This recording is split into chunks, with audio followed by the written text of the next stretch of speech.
Okay, welcome everyone. I had a brilliant introduction and a great joke. You missed it, but you'll have to trust me, it was funny. Um, Welcome. I'm glad you could all come out today.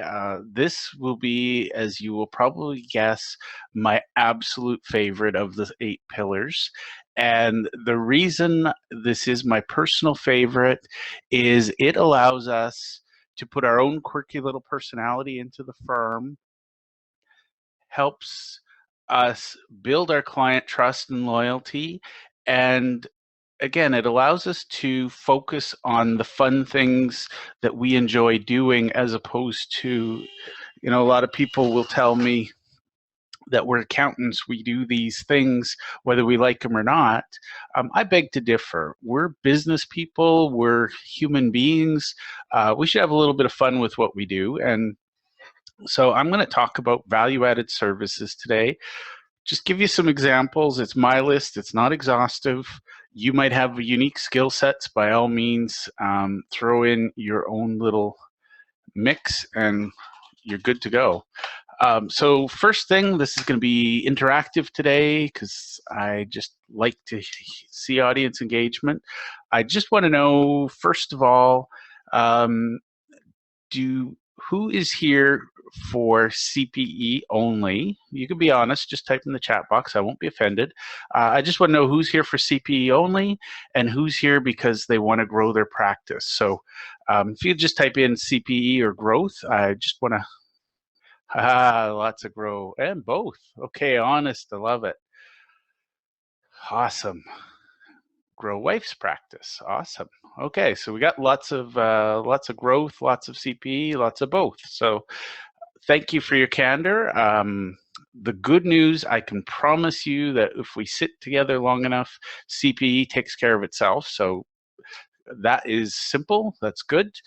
For those looking to grow, we'll talk about that. And again, I will make sure you leave here with some ideas on how you could grow.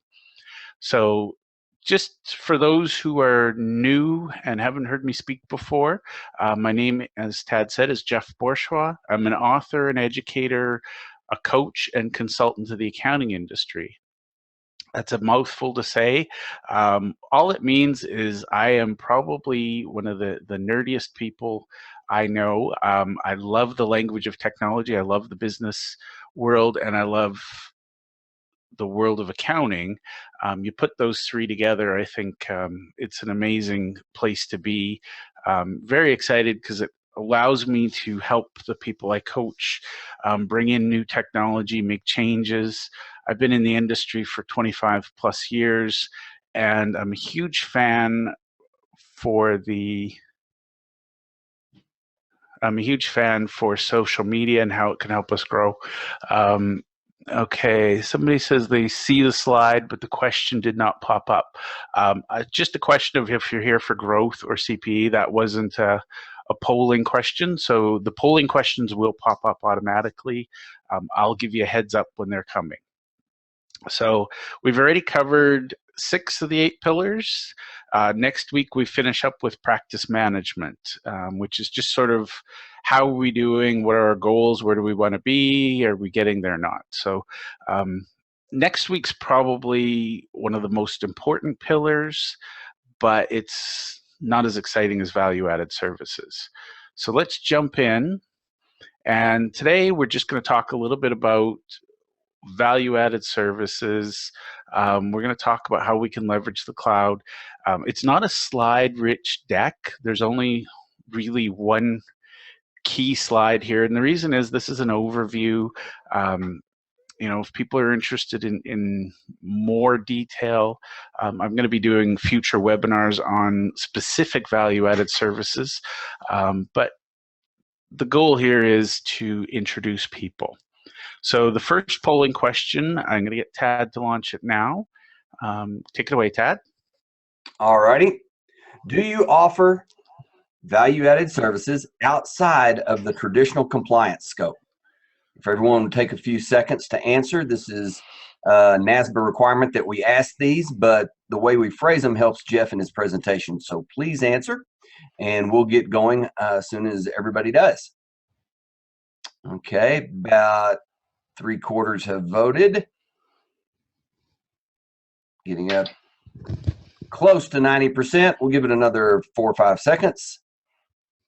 3, 2, 1. Okay, I'm going to close the poll. Share the results. 37% do. Very well, very nicely done. 26% don't. 24% are working on it. And then few no answers. So nice crowd. Excellent. Thank you very much, Tad. So for those who don't, I'm just curious if you could just type in the chat box. Is the reason mainly you don't have the time to do it, or you don't know what to offer, or you just don't want to? And for the no answers, same thing. And again, if you're just here for CPE, just say I'm here for CPE and just curious. But yeah, if you could type that in, it just helps me so I know sort of what questions we'll have. Okay, so too busy, CPE. Okay, good. Well, let's jump right in. So, okay, curious. Okay, we got one who's retiring next year. Congratulations. So let's jump in. And I'm going to talk about value-added services. This slide, just for the record, will be the main slide. We're going to spend probably about the next 40 minutes, give or take, on this slide. And again, this is an introduction. I don't want people to be distracted by me flipping through slides. So this is where we're going to spend our time, and feel free to ask questions as we go. I'll make sure I leave a little time at the end.